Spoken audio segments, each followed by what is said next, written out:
The Great Train Robbery was a brilliantly planned operation, and of course it hit the headlines because nothing like that had ever taken place before. There were express trains bringing the mail from Glasgow to London. Many of the notes that were actually taken, the serial numbers were not noted. They were from one or two of the Scottish banks who'd supplied the notes and sent them into London for reprocessing, but many of them were untraceable completely, which is one of the benefits, I suppose, that the gang had. The mail train was due to leave Glasgow at 10 to 7, and it would get here something like 2 o'clock in the morning.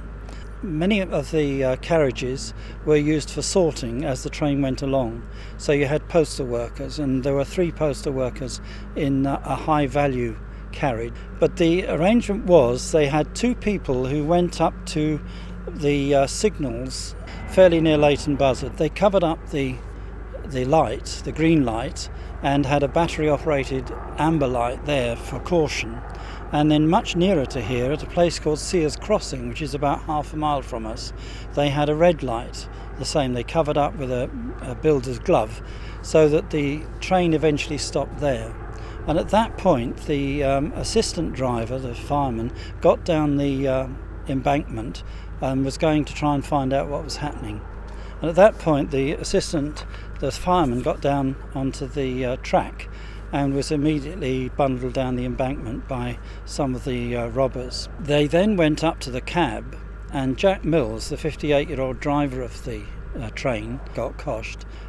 So he was manhandled into the second coach. They'd cut the cables along the track, and they'd also cut the ordinary phone cables so that it would be difficult to raise the alarm. Ronnie Biggs was attached to the gang because he said he could provide a driver. He was put onto the footplate and tried to drive the train. He couldn't do it, but they then had to get Jack Mills from the carriage where they put him and force him to drive the train farther on.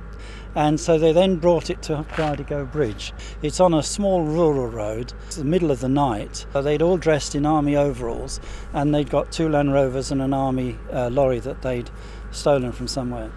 So they parked them here, and there's a ramp up on the left-hand side.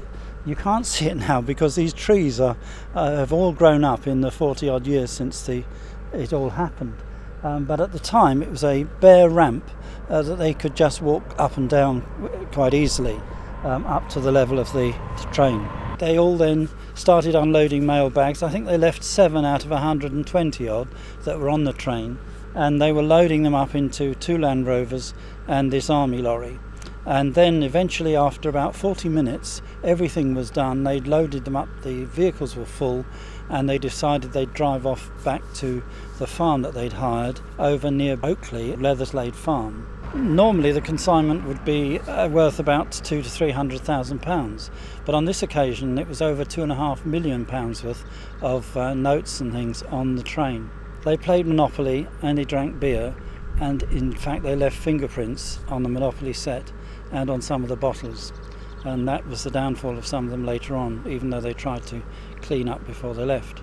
And indeed the alarm wasn't raised, well, it was raised by a signalman called Len Kinchin at Cheddington when the train didn't appear on time, and then eventually one of the railwaymen walked along the track and really raised the alarm by saying what had actually happened. One of the robbers had in fact said to the postal workers that they were to remain where they were, bound up, and they weren't to make a move for half an hour.